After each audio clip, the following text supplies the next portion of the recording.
जय हिंद, वंदे मातरम, जय श्री राम, हर हर महादेव। इस पावन पर्व में भाई बहन के आपसी स्नेह का प्रतीक ये रक्षाबंधन पे आइए हम रूबरू हों। श्रीमती शांता पांडे विजयराज हंस मानव सेवा की संस्थापिका हैं, वो अपना कुछ वक्तव्य देंगी। और रक्षाबंधन जैसा कि कहा जाता है कि ये भाई बहन के आपसी स्नेह का प्रतीक है।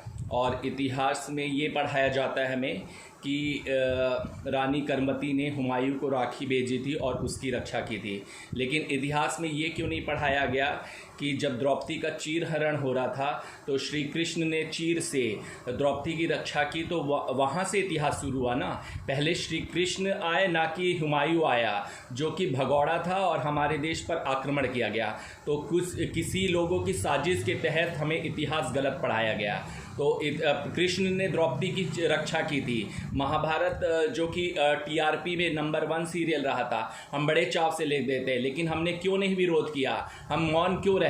हमारा मौन ही हमें गुलाम बनाया। आज अफ़गानिस्तान का मौन ही इतनी तालिबान की इतनी हिम्मत बढ़ गई कि तालिबान रक्षा कर दिया और वहाँ पर बहु बेटियाँ सुरक्षित नहीं हैं। तो आइए इस रक्षाबंधन पर हम शपथ लें कि हम जो इतिहास हमें गलत पढ़ाया जा रहा है उसको हम सही करें, और शपथ लें कि हम रक्षाबंधन में अपनी माँ बेटियों की रक्षा करेंगे, बहनों की रक्षा करेंगे। तो श्रीमती शांता पांडे अपना वक्तव्य देंगी।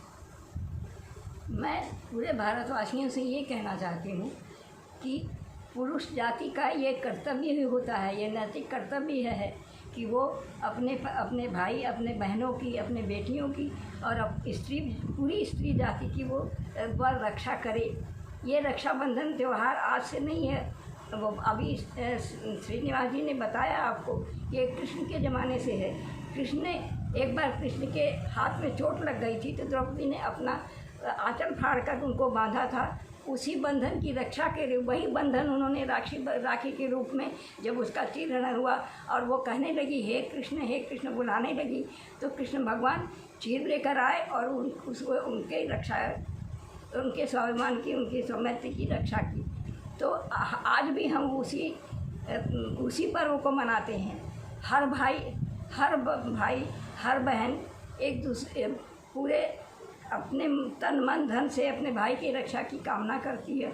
ये रक्षा बांधती है, इसलिए नहीं बांधती है कि ये रक्षाबंधन एक त्यौहार है, चलो मिठाई खिला दिया या पर्व मना लिया तो हो गया। नहीं, ये बहुत महत्वपूर्ण और बहुत ही पावन पर्व है और ये बहुत शक्तिशाली पर्व भी है।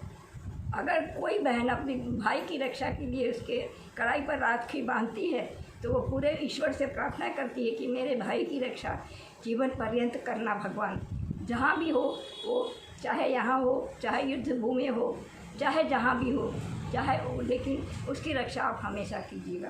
तो ये पर्व होता है राखी का, जो कि हमारे हिंदू धर्म में मनाया जाता है। सारे धर्मों में ये नहीं मनाया जाता, ये केवल हिंदू धर्म का पर्व है और ये हमेशा मनाया जाता है और मनाया जाता रहेगा। इसी पर मैं आपको ये बता रही हूँ कि आज के पुरुष ये क्यों भूल गए, ये अपनी सनातन धर्म की नियम को क्यों भूल गए, उसका ये उन्होंने इतना दुरुपयोग क्यों करना शुरू कर दिया कि वो ना तो किसी को बहन मानते हैं, ना किसी को बेटी मानते हैं, ना भाई बहन का रिश्ता रहा, ना बहन बेटी का रिश्ता रहा। स्त्री पुरुष का भी रिश्ता उतना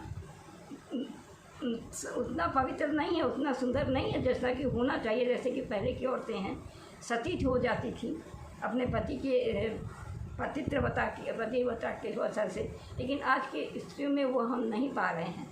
हम यही कहना चाहते हैं पुरुषों से भी, नारियों से भी, कि आप अपने को संबल बनाइए, आप अपने को इतनी हिम्मत रखिए, इतना आप अपने को शक्तिशाली समझिए कि आप कोई भी परिस्थिति आए, आपको कोई भी परिस्थिति आए तो आप बेशक अपनी जान दे दें, लेकिन अपनी इज्जत की रक्षा स्वयं कीजिए। हर जगह पर ना आपका भाई होगा, ना बाप होगा, ना पुलिस होगी, ना सरकार होगी, कहीं ना कहीं तो आप अकेली होंगी। और जब आप अकेली होंगी तो आप अपनी स्वयं की रक्षा खुद कीजिए। और हिम्मत कहाँ से आती है? सच्चाई और ईमानदारी से आती है। अगर आप सच्ची होंगी, ईमानदार होंगी और तब आपको हिम्मत मिलेगी, आत्मबल मिलेगा और उसी आत्मबल के द्वारा आप अपनी रक्षा कर पाएंगी। और आज की लड़कियां लड़कियों को मैं यही संदेश देना चाहती हूँ कि वो किसी पर आश्रित न रहें, वो अपने आप में हिम्मत जुटाएं और कोई भी परिस्थिति में लड़ने के लिए तैयार हो जाएं, चाहे उनके सामने 1 पुरुष हो या 10 पुरुष हो। क्या होगा, उनकी जान ही तो चली जाएगी, लेकिन अपनी इज्जत की रक्षा तो करेंगी और दुनिया देखेगी। अगर एक लड़की जान दे देती है अपनी रक्षा के लिए, तो दूसरी लड़कियों को भी हिम्मत बंधेगी कि हम भी ऐसा कर सकते हैं। जब उसने ऐसा किया तो हम भी ऐसा कर सकते हैं। हम अपने इज्जत की रक्षा स्वयं करेंगे, चाहे हम मर जाएं या ज़िंदा रहें। ज़िंदा रह के भी आदमी क्या करेगा, जब आदमी की स्वाभिमान ख़त्म हो जाएगा, जिस स्त्री का स्वाभिमान ख़त्म हो जाता है, न उसको समाज अच्छा मानता है, न देश अच्छा मानता है, न घर अच्छा मानता है, न परिवार अच्छा मानता है, कोई अच्छा नहीं मानता है। तो इसलिए मैं यही संदेश देना चाहती हूँ कि पुरुष हो या स्त्री हो, वो अपने को संबल बनाए, सच्चा बनाए, ईमानदार बनाए। और ये जो आतंक इतना आताताई हो रहा है, इतने जो आताताई पैदा हो रहे हैं और इतना मता रहे हैं, तो वो क्या अमर हैं? वो मरेंगे नहीं, उनको मौत आएगी, वो भी मरेंगे, अमर नहीं है। लेकिन उनकी मौत कैसी आएगी? ऐसे कि वो कहीं या तो गोली से मार दिए जाएंगे, या कहीं बंदी बना दिए जाएंगे, या जेल में बंद हो जाएंगे, या कोई ऐसी बीमारी होगी कि जिससे वो घुल के मरने लगेंगे, मौत मांगेंगे तब भी मौत नहीं मिलेगी।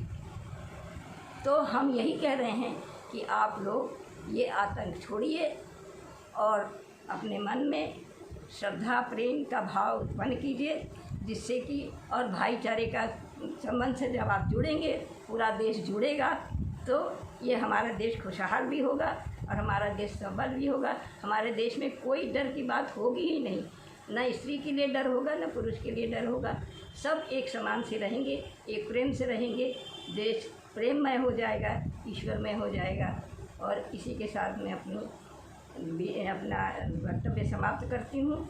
जय हिंद, वंदे मातरम। और ये जिस प्रकार से आपने अपनी शांता पांडे का वक्तव्य सुना, और ये मेरा ये कहना है सभी बहनों से कि देश की सीमा की रक्षा करने के लिए जो भाई तत्पर हैं, सैनिक हमारे सैनिक हैं, -40 डिग्री टेम्परेचर में हमारे देश की रक्षा कर रहे हैं, उनके लिए एक राखी बांधे, उनकी सुरक्षा, उनके आत्मबल और उनके बाहुबल के लिए एक राखी ज़रूर निकाल के रखें। उन सैनिकों के लिए जो हमारी रक्षा कर रहे हैं और जो देश की मातृभूमि की रक्षा के लिए अपने को बलिदान करते हैं, तो उनसे बड़ा कोई देश के लिए है नहीं। और ये हमारे नेता हमारे कोई नहीं है, हमारा एक किसान और एक हमारा जवान, यही हमारे लिए सबसे बड़े महत्व रखते हैं। तो इनकी रक्षा के लिए हर बहनें एक राखी जरूर निकाल कर रखें, क्योंकि इनका जीवन हमारे लिए बहुत बहुमूल्य है और इनके जीवन से ही देश की रक्षा है, देश की आन बान शान है। जय हिंद, जय भारत, वंदे मातरम।